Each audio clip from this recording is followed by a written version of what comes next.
Nagiiwan ito ng malambot, makinis at nagniningning kumikinang lalo na sa ating kutis. Ang kape, napakaganda nito para sa ating balat. Naglagay lamang ako dito ng 1 teaspoon lamang po. Napakayaman nito sa antioxidant, ang dala ng pinakakape na nagbibigay exfoliate at moisture na rin para sa ating mga balat. Pagkatapos naglagay ako dito ng coconut oil. 1 teaspoon din po ang aking inilagay. Napakaganda rin ang benefits nito lalo na rin sa ating mga balat. Dahil ang coconut oil, mayaman na rin to sa fatty acid at antimicrobial na rin ang katingian na dala nito. At dito nga po sa dalawang pinagsama natin, halu-haluin lamang natin itong mabuti. Maganda to gamit-gamitin ang kape kasama na rin ang pinakalangis ng pinakanyog na tumutulong magbigay scrub na rin, lalo na rin nagbibigay itong exfoliate at nagmo-moisture na rin sa ating mga kutis. At sa paghalo-halo ko nga, heto na nga ang pinakatamang texture niya, napakaganda gamit-gamitin kahit pa po pang araw-araw bago tayo maligo. Idirekta nga lang natin tong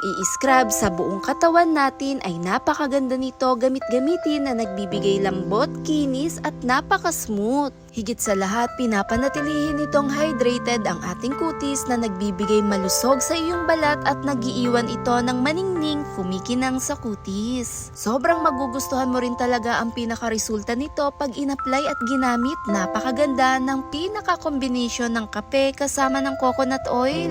Dahan-dahan nga natin tong i-scrub sa ating katawan, napakalambot ang binibigay na resulta. Sa paggamit-gamit, i-scrub natin to sa buong parte ng ating katawan. Sa pag-apply nga po, dahan-dahan natin tong i-massage na rin at i-relax ang balat. Sobrang matutuwa ka rin talaga sa pinakadala ng kape kasama ng coconut oil. Malambot sa balat na nagiiwan ng makinis at napakaganda rin ito gamit-gamitin. Thanks for watching guys! Bye!